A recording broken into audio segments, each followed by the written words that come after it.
Boutique bijoux d'or Mossi Elengi. Boutique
est-ce que on a conscience que mon désaki na état zo la mine désaki na souci mine dans la maladie malgré comme bout a commis sans foutisme à zo qui paye la chose on cause la conscience de on comme tout là conscience c'est d'aller en une zone sécure conscience c'est d'aller la zone sécure on a bien au bout on va y mettre un peu pas bertin c'est quoi yo c'est là nous jamais si ça comme même ça non ça nzama batunga message à liboso ozobela ozaki na makasi ozotambola awa ewuta na ekole ya mwana na yo na ekole na baninga na ye bazoprie papa na mina azobela wi malade azobela guérison nango eza na maboko na ye moko aconfesse eza na monoko na ye ewuta mpa bapaster te mpo nini bolinga koleta bapaster ya bato bere bolinga koleta baprofete ya bato bere mpo na nini ebandaki awa wana toyebisakaki te ni papa albertin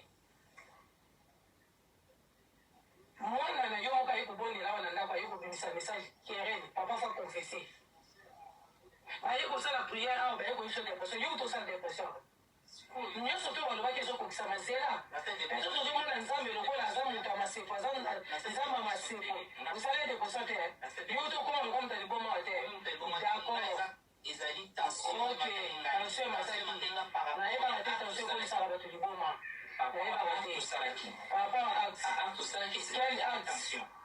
acte il y a sur la téléphone? Oui, d'accord, ok.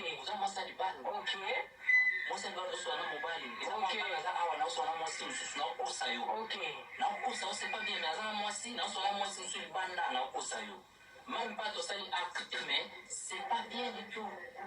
Oui, la Bible aux servantes de l'éternel. Il y a une question à tourner qui est maman aux servantes. Est-ce que ma camoufle la prophète alobaki en ce moment ça la osant musa nzambe Bible soko na la gêne eza la correctien atanga yu alobaki mo correctien oza na kati ya ndako ya libala eloko osala wana ata ekosali boye te eza bien te yosuwe nzambe alola eza servete internet wana mosala nzambe motalobi mosala nzambe motalobi eloko nyonso to yo eloko toyeki tosolola na yo olingaki te ngai na ye tozosolola loba eloko oyo moko bakuyaki mpona biso ezali mpo tosolola baverité wana babeki limiti bimisa verité mais so na ye verité ezali verité ezali mpasi na ngai eza ke mwasi na bali verité na oyo yango wana ka yo eza yango oyebisa ngai na masisi te mwasi na bali pendant 20 ans le même moto oyo tozalaki komona moto wana ntango toleki chine le même acte ezongi première des choses deuxième des choses vérité yango wana c'est ça mais la vérité eza pasi choki na nga choki na oyo yango wana elo yo eza vérité oyebisaka te nesi nini violaire na violo nani violaire ke ci eloko ozali na biso na ede yo ezala na oyo ede yo na violo nani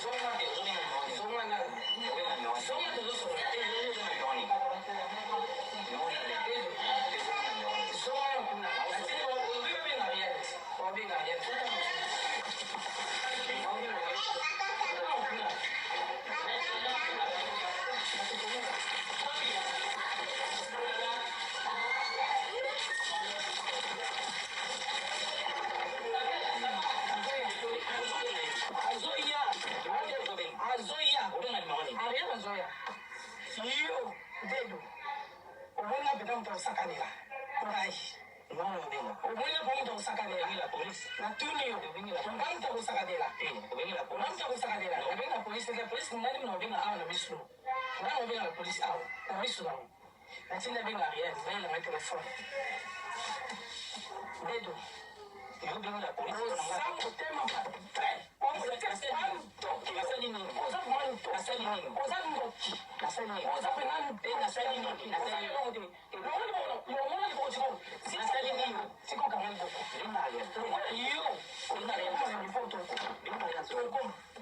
tokokoma dedo matoki ya mobali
Salut, j'espère que vous allez bien.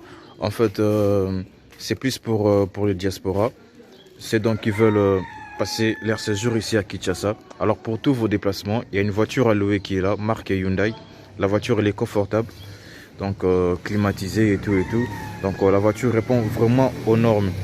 Alors pour tout contact, veuillez contacter Bidor TV au numéro qui suit, plus 49 17 85 52 23 11. Donc je réponds pour une meilleure compréhension. Plus 49 17 85 52 23 11.